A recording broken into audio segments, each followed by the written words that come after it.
நண்பர்கள் அனைவருக்கும் இளம்பெருவழுதியின் இனிய வணக்கம்.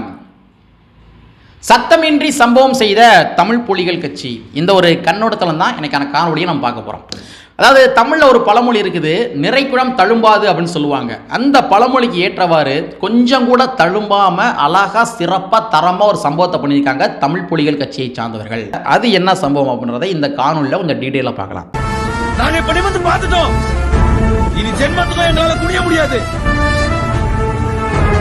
அதனால நாங்க சண்டை போட போறோம். சமீபத்தில் நம்ம திருச்சி சிறகனூரில் ஐஜேகே என்று சொல்லப்படுகின்ற ஒரு கட்சி, அந்த கட்சி ஒரு மாநாடு நடத்தினானுங்க. அந்த மாநாட்டில் ஒரு 1,00,000 நபர்கள் வருவாங்க அப்படின்னு சொல்லி எதிர்பார்த்து 1,00,000 சேர் போட்டிருந்தாங்க. ஆனால் அந்த மாநாடுக்கு வந்த மக்களுடைய எண்ணிக்கை எவ்வளோன்னு பார்த்தோம்னா வெறும் 500 நபர்கள் தான். வெறும் 500 நபர்கள் மட்டும் தான் வந்திருந்தாங்க.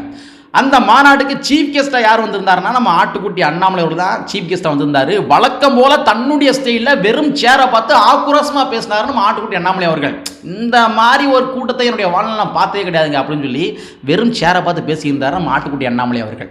இதை கூட நம்ம பிகினர்ஸ் என்ன பண்ணான்னா ஒரு வீடியோ பைட்ஸ் எடுத்து வெறும் சேரை பார்த்து ஆக்ரோஷமாக பேசி அண்ணாமலை அப்படின்னு சொல்லி ஒரு டைட்டில் கடை வச்சு போட்டு விட்டான். அது சமூக வலைத்தளம் பயங்கரமாக வைரலாக போய்கிருச்சு, இப்போ கூட போய்கிட்டு தான் இருக்குது. இது எதற்காக சொல்கிறேன் அப்படின்னா, இன்றைக்கி காலைல சன் நியூஸ் தொலைக்காட்சிகளில் ஒரு வீடியோ பைட் பார்த்தேன். அதாவது திருச்சி திரண்டது மிரண்டது, 1,00,000 நபர்கள் திரண்ட ஐஜேகே மாநாடு அப்படின்னு சொல்லி போட்டு ஒரு வீடியோ பைட்ஸ்ன்னு போடுறான். அதாவது கூட்டமே வராத வெறும் 500 நபர்களே வந்து அந்த மாநாட்டை விளம்பரப்படுத்தும் விதமாக 1,00,000 நபர்கள் திரண்ட ஐஜேகே மாநாடு அப்படின்னு சொல்லி ஒரு பொய் பிரச்சாரம் பண்ணுறான். சன் நியூஸில் ஒரு வீடியோ பைட்டாகவே போடுறான், காசு கொடுத்து போட வைக்கிறான். அதாவது அவன்கிட்ட காசு இருக்குது போட வைக்கிறான். ஆனால் இங்கே காசே இல்லாமல் கொஞ்சம் கூட சத்தமே இல்லாமல் சிறப்பான தரமான சம்பவத்தை பண்ணியிருக்காங்க தமிழ் புலிகள் கட்சியை சார்ந்தவர்கள்.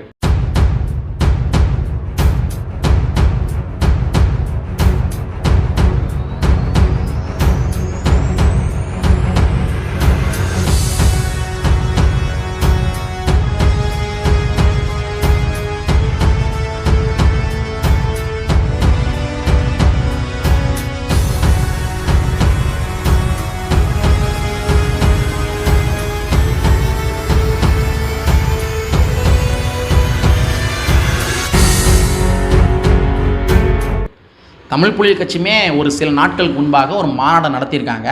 அந்த மாநாட்டுக்கு வந்த மக்களுடைய எண்ணிக்கை எவ்வளோன்னு பார்த்தோம்னா எண்ணிலடங்காத எண்ணிக்கை. அந்த மாநாடே அப்படி நிரம்பி வழியுது. வீடியோ கிளிப்பிங் கூட நான் பார்த்தேன், சமூக வலைத்தளங்களை பார்த்தேன். நம்ம நியூஸ் 7 தொலைக்காட்சியில் லைவே போட்டாங்க. ஒரு மிகப்பெரிய பிரம்மாண்டமான மாநாடு. அந்த மாநாட்டில் சிறுவர்கள் முதல் என்ன பண்ணாங்கன்னா கருத்துரை ஆற்றினாங்க. ரொம்ப ஆச்சரியமாக இருந்துச்சு. சிறுவர்கள் முதற்கொண்டு கருத்துரை ஆற்றுறாங்க, அவ்வளோ ஆக்ரோஷமாக பேசுகிறாங்க, கருத்தியல் பேசுகிறாங்க. ரொம்ப முக்கியமான விஷயம், இந்த நாட்டினுடைய முதன்மையான எதிரி யார் அப்படின்றத அடையாளப்படுத்தி பேசுகிறாங்க. ஒரு பிரம்மாண்டமான மாநாடு தான் இந்த தமிழ் புலிகள் கட்சியினுடைய மாநாடு. ஸோ தமிழ் புலிகள் கட்சியினுடைய மாநாடு இருட்டடிப்பு செய்யப்பட்டிருக்கின்றது. அதை மக்கள் மத்தியில் சொல்லப்பட வேண்டியது நம்முடைய ஜனநாயகத்தினுடைய ஒவ்வொருத்தருடைய கடமை என்ற காரணத்துக்காக அந்த மாநாடை பற்றி இப்போ நான் சொன்னேன். தமிழ் புலிகள் கட்சியினுடைய வளர்ச்சி என்பது இந்த இக்கட்டான காலகட்டத்தில் மிக மிக தேவையான ஒன்று. ஏன்னு கேட்குறீங்களா? ஒரு சிறந்த உதாரணம் சொல்கிறேன். இப்போ சமீபத்தில் விடுதலை சிறுத்தைகள் கட்சி நிறுவனர் முனைவர் திருமாவளவன் அவர்கள் ஒரு கல்லூரிக்கு கெஸ்ட்டாக போயிருக்காரு. அங்கே ஒரு பொண்ணு ஒரு கேள்வி எழுப்புறாங்க, ஒரு சூப்பரான அருமையான ஒரு கேள்வி. அந்த கேள்விக்கு முனைவர் திருமாவளவன் அவர்கள் இன்டலெக்சுவலான ஒரு பதில் சொன்னாப்புல. அது என்ன கேள்வி அப்படின்னா, நம்மளுடைய பிரதான எதிரி, நம்முடைய தலையாய எதிரி யார் அப்படின்றது நமக்கு நல்லா தெளிவாக தெரியுது. அப்படிங்கிற பட்சத்தில் அந்த பிரதான எதிரியை எதிர்ப்பதாக இருந்தால் நம்ம எல்லாருமே ஒரு தலைமையின் கீழ் அணி சேர்ந்தால் மட்டும்தானே அவங்க நம்ம எதிர்க்க முடியும். அதனால் நம்ம எல்லாருமே ஒரு தலைமையின் கீழ் அணி சேருவதில்லை. இங்கே ஏன் பிரச்சனை இருக்குது, என்ன சிக்கல் இருக்குது அப்படின்னு சொல்லி அந்த பொண்ணு கேள்வி கேட்குறாங்க. எப்படி ஒரு இன்டெலெக்சுவல் கேள்வியை பார்த்தீங்களா? அந்த கேள்விக்கு திருமாவளவன் பதில் சொல்கிறாரு, ஒரு தலைமையின் கீழ் எல்லாருமே அணி சேர வேண்டும் என்று சொல்வதே ஜனநாயகத்திற்கு விரோதமானது அப்படின்றாரு. ஜனநாயகத்துக்கு விரோதமானது. 1000 தோட்டாக்கள் வெடிக்கட்டும் அப்படின்னு சொல்லி மாவோ சொன்னார். மாவோ எதற்காக சொன்னார்? 1000 தோட்டாக்கள் வெடிக்கட்டும் அப்படின்னா 1000 கருத்துருவாக்கங்கள் உருவாகட்டும் சொல்கிறாரு. இங்கே நிறையா கட்சிகள் வரட்டும், திருமாவளவன் கேட்க முடியாத கேள்விகளை மித்த கட்சிகள் கேட்கட்டும்.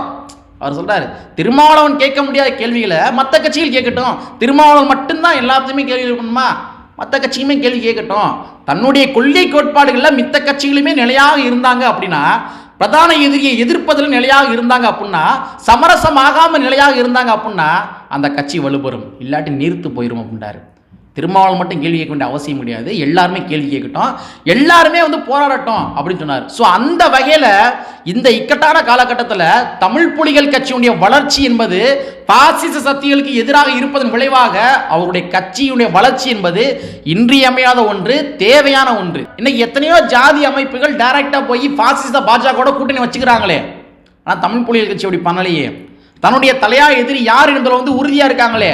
அந்த மேடையில் பேசுகிற அனைத்து நபர்களுமே பாசிச பாஜகவுக்கு எதிராக நாங்கள் ஓரளவு அணிச்சேரோன்ற மாதிரி முழக்கத்தை இடுறாங்களே.